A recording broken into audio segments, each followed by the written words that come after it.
बच्चों, आज हम कक्षा 10 विषय गणित अध्याय 1 वास्तविक संख्याओं का भाग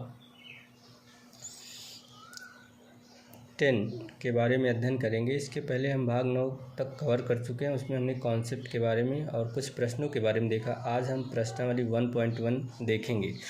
तो इसमें पहला क्वेश्चन है, निम्नलिखित संख्याओं का यस्यप ज्ञात करने के लिए यूक्लिड विभाजन एल्गोरिथम का प्रयोग करिए। अर्थात a = BQ + R, मतलब भाज्य बराबर भाजक गुणते भागफल प्लस शेषफल। पहला सवाल है कि 135 और 225, इसमें जब हम 225 में 135 से भाग देंगे तब एक बार जाएगा, शेषफल 90 आएगा। अर्थात 225 बराबर 135 से भाग देने पर एक बार जाएगा और शेषफल कितना होगा, 90।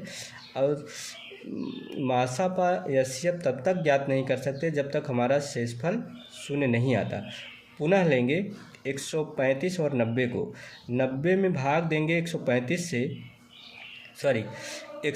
में भाग देंगे 90 से, तो एक बार जाएगा, 45 शेष आएगा। पुनः हम 90 और 45 को लेकर के 45 से 90 में भाग देंगे तो दो बार जाएगा, शेषफल कितना होगा, 0। जहाँ पर शेषफल 0 हो जाएगा उसी बार जो हमारा भाजक होगा वही हमारा क्या होगा, मासापा होगा। अतः मासापा इसका कितना होगा, 45 होगा। अगला क्वेश्चन है, 196 और 38,220 का यस्यप यूक्लिड विभाजन प्रमेयिका द्वारा ज्ञात करना है। तो सर्वप्रथम करेंगे क्या, हम जानते हैं a = BQ + R, इसका मतलब होता है भाज्य बराबर भाजक गुणते भागफल प्लस शेषफल। सर्वप्रथम 38,220 में 196 से भाग देंगे। जब 196 से भाग देंगे तो 195 बार जाएगा और शेषफल हमारा कितना होगा, 0। अर्थात शेषफल हमारा 0 हो गया। तो मासापा हमारा क्या हो जाएगा, 196 हो जाएगा। यही हमारा आंसर होगा। तीसरा प्रश्न है, 867 और 255। तो इसमें 255 से भाग देंगे 867 में। जब 867 में 255 से भाग देंगे तो 3 बार जाएगा और शेषफल कितना होगा, 102। अभी हमारा शेषफल 0 नहीं हुआ। तो अगला स्टेप में 255 और 102 को लेंगे, 102 से 255 में भाग देंगे। 255 में जब भाग देंगे तो 102 में जब 255 से भाग देंगे तो दो बार जाएगा और शेषफल कितना होगा, 51। अभी भी हमारा शेषफल 0 नहीं आया। अब हम 51 और 102 को लेंगे। जब 102 को 51 से भाग देंगे तो दो बार जाएगा और शेषफल हमारा कितना होगा, 0 हो जाएगा। अर्थात यही भाजक ही हमारा क्या हो जाएगा, यस्यप हो जाएगा।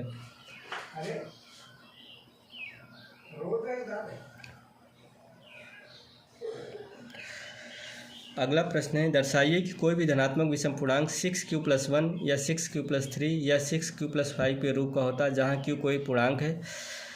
तो इस प्रश्न को हम पहले भी हल कर चुके हैं, एक बार पुनः देख लेते हैं। ऐसे प्रश्नों को हल करने के लिए मान लेते हैं कि कोई धनात्मक पूर्णांक x अथवा a कुछ भी आप मान सकते हो तथा b = 6 लेंगे, क्योंकि 6q के रूप का है। तो यूक्लिड विभाजन प्रमेयिका से r का मान 0 से 6 के बीच होना चाहिए। अर्थात r = 0, 1, 2, 3, 4, 5। अब इसी मार्ग r तथा b का मान 6 इसी यूक्लिड विभाजन प्रमेयिका के समीकरण में रखेंगे। तो क्रमशः r बराबर जब 0 रखेंगे तो x = 6q होगा, r बराबर 1 रखेंगे तो x = 6q + 1 होगा। r बराबर जब इसमें रखेंगे तो x = 6q + 2 होगा। r बराबर 3 रखेंगे तो x = 6q + 3 होगा। r बराबर 4 रखेंगे तो x = 6q + 4 होगा। r बराबर 5 रखेंगे तो x + 6q + 5 होगा। यदि x = 6q या 6q + 2 या 6q + 4 है तब x का एक सम पूर्णांक है। अब पूर्णांक सम या विषम हो सकता है, ठीक है। अतः कोई भी विषम धन पूर्णांक 6q + 1 या 6q + 3 या 6q + 5 के रूप का हो सकता है। इसके आगे हम अगले भाग में देखेंगे प्रश्न को। बहुत बहुत धन्यवाद।